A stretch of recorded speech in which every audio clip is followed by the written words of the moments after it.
اللهم صل وسلم وبارك على سيدنا محمد. ازيكم حبايبي، عاملين ايه؟ يا رب تكونوا بخير. كل سنة وكلكم طيبين وبصحة ان شاء الله. خلاص احنا كده بقينا في نص رمضان، يا ان شاء الله يجي علينا العيد ان شاء الله وانتم بخير. معايا كده شوية بطاطس كده، قلت اعمل معاكم كده فيديو كده، بدأت تبوظ زي ما انتم شايفين كده. كان عندي شوية بطاطس مركونين كده في المطبخ، فببص لقيت فيهم ايه، واحدة بدأت كده تبوظ يعني.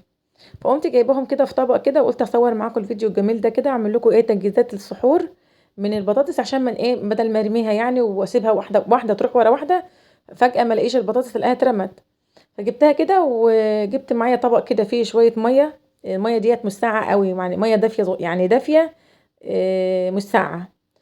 وجبت الطبق كده وقعدت اقشر فيه، وكل اللي اقشره احطه في الميه، علشان طبعا انتوا عارفين البطاطس بتسود. حبايب قلبي، اللي يشوف الفيديو ما يطلعش لما يحط اللايك لمأكولة. خلاص، عشان يوصلكم مننا ان شاء الله كل جديد. كده بدأنا نقشر كده البطاطس كده واحدة بواحدة، وانا قاعدة كده خدتها كده بره كده وقعدت كده على الترابيزة. وطبعا احنا بقى صيام صيام بقى. وواحدة بواحدة كده، وبعد ما خلصتها جبت كده مية دافية برضو مش باردة، وحطيت فيها شوية خل صغيرين، حوالي معلقتين خل.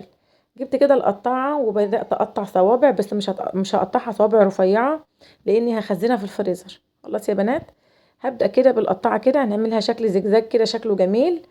زي ما احنا شايفين كده التقطيع ما هوش رفيع ولا هو تخين قوي، بين البنين زي الجاهزة بالظبط يعني.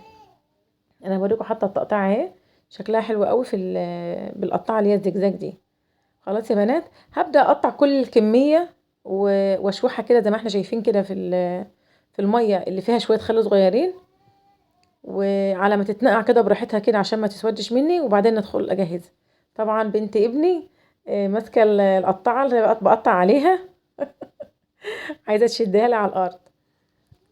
دي كده البطاطس اللي انا هقطعها. طبعا انا خدت كميه اسلقها واعمل بقى وصفه تانية اوريها لكم برده دلوقتي.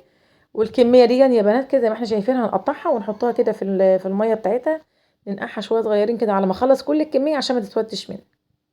خلاص يا بنات، ان شاء الله الفيديو دوت يعجبكم وتخرجوا بفكره حلوه، فكره حاجه صغيره يعني. احنا يعني بنكسل عن الحاجه وبنسيبها تبوظ، فاما نجيبها كده ونقوم قاعدين كده يعني ان هي مش كله مش هيكمل نص ساعه. كل التجهيزات ديت اللي انا هعملها مش هكمل معاكي نص ساعه. فنص ساعه، وبدل ما ترمي الحاجه على الحاجه حرام، كل حاجه دلوقتي طبعا غاليه. حتى لو الحاجه مش غاليه حرام اصلا ان احنا نرمي نعمه ربنا برضو يعني. مش شرط عشان الحاجه غاليه، لا، نعمه ربنا موجوده في البيت هتنفعنا في اي وقت. هتحطيها في الفريزر هتنفعك في اي وقت، هتجريها في فطار بقى لو احنا فاطرين، في سحور لان احنا صايمين دلوقتي هيبقى في سحور. ماشي يا بنات، فالفكره دي ممكن تعملها طول السنه يعني، مش شرط عشان رمضان والسحور، لا. كده جبت شويه بطاطس كده الحبه الصغيرين ما قطعتهمش، وقمت رايحه احطهم في الميه. غلت بس معايا بس 3 غلوات في الميه، ما حطيتش في الميه اي حاجه خالص يا بنات خالص، ما فيش اي حاجه خالص في الميه. خلاص. بدات بعد ما غلت 3 غلوات معايا كده زي ما احنا شايفين. المفروض كنت طلعتها من الميه شطفتها، بس انا للاسف ما شطفتهاش، كانت سخنه في ايدي. خلاص. بعد كده هبشرها بالمبشره زي ما احنا شايفين بالمنظر ده كده. طبعا هي لو كانت اتغسلت كانت مسكت نفسها شويه، ده برضو يعني غلطه مني، بس انا حابه اوريكم ايه غلطات ان انا بشتغل بوري لكم انا غلطت في كذا. كان المفروض ساعه ما طلعتها من الميه السخنه كنت شطفتها بميه بارده، علشان اما اجي امسكها تبقى ماسكه نفسها ما تبقاش سايبه كده. خلاص.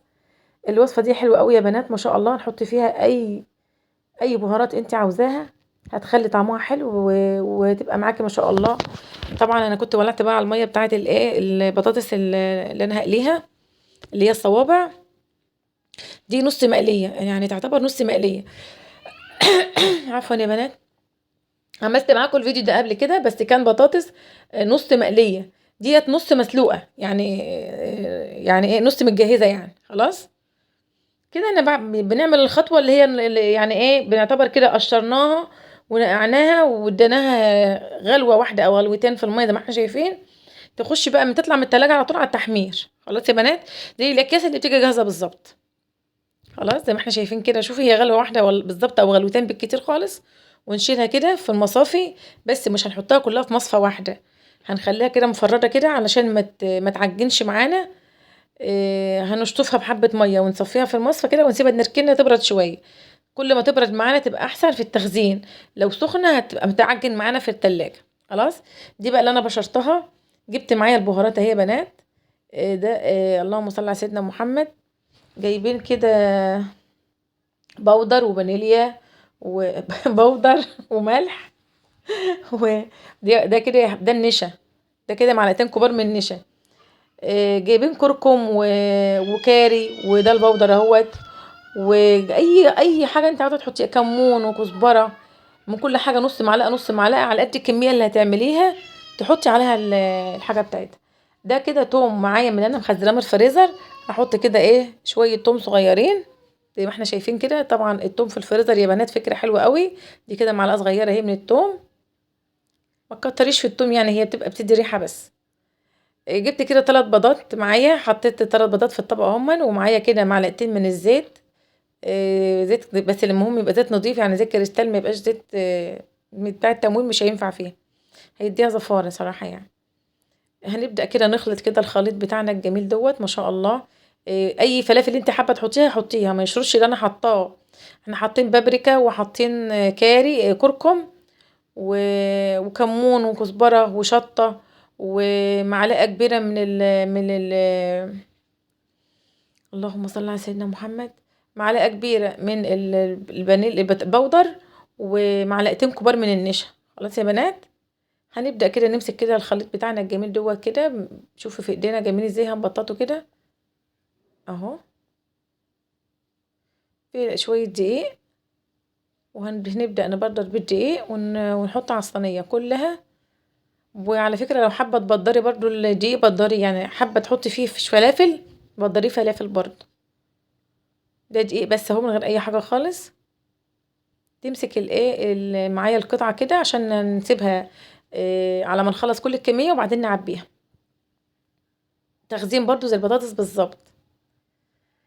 كده انا خلصت الكمية بتاعتي، وبوريكم طبعا البطاطس ديت انا مفرراها في 3 مصافي زي ما احنا شايفين يا بنات، عشان تلحق تبرد معايا. خلصت كل الكمية اللي هي البطاطس المهروسة اللي انا عاملاها، هحطها في الفريزر برضو. دي جايبه لها اطباق اهي فبر عشان نرص فيها. خلاص يا بنات. طبعا بوريكم البطاطس ان هي لازم تتبرد يا بنات قبل ما تتحط في الفريزر. هبدأ كده ارص كده الخطوة ديت، بسيب حاجة اعمل حاجة على ما الحاجة التانية تبدأ تبرد معانا. هنحط كده 6 قطع كده في الطبق زي ما احنا شايفين، وهنفصل ما بينهم بأكياس. هنفصل ما بينهم بكيس تلاجة كده زي ما احنا شايفين، او ورق اللي هو الاسترتش. وهنبدأ نخلي كل طبق على قد ما احنا عايزين، مثلا عايزينه 12 قطعة، عايزينه 15 قطعة، زي ما انت عايزة ترصي رصي. ونبدأ بقى نغلفه ونحطه في التلاجة. هنا برضو كاري وكركم وشطة وملح. خلاص يا بنات. كاري وكركم وشطة وملح دوت للتتبيل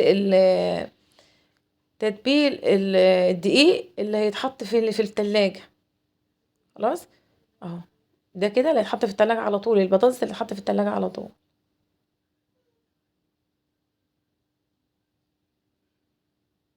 هي بتبقى حاجات بسيطة بس ما شاء الله بتبقى حلوة قوي يا بنات والله في التلاجة. بتطلعها من الفريزر على طول مباشرة في زيت غزير، في زيت غزير. خلي بالكم من الكلمة دي، زيت قليل هيبوظها معاكم. خلاص. طبعا البطاطس كانت بردت، هنبدأ نحطها كده في الاطباق زي ما احنا شايفين. هتبقى البطاطس متجمدة متفردة، ما هياش مش لازقة ببعضها ولا حاجة، لان انا فاصلها بالطبقة الدقيق. خلاص. كده خلصت كل الكمية. يا رب الفكرة تعجبكم وتعجبكم الافكار، افكار بسيطة. وتحاولوا تجربهم. لو عندكم بطاطس هتضرب او بطاطس عادية كتير وفايضة عننا وعايزين نخزن شوية، نخزنهم بالطريقة دي. زي الجاهزة بالظبط واحسن من الجاهزة كمان في الطعم. حبايب قلبي كده كل الكمية اللي انا عملتها معاكم، ويا رب تعجبكم ويعجبكم الفيديو. وما تخرجوش من الفيديو لما تحطوا الليك لمأكولة. والسلام عليكم ورحمة الله وبركاته.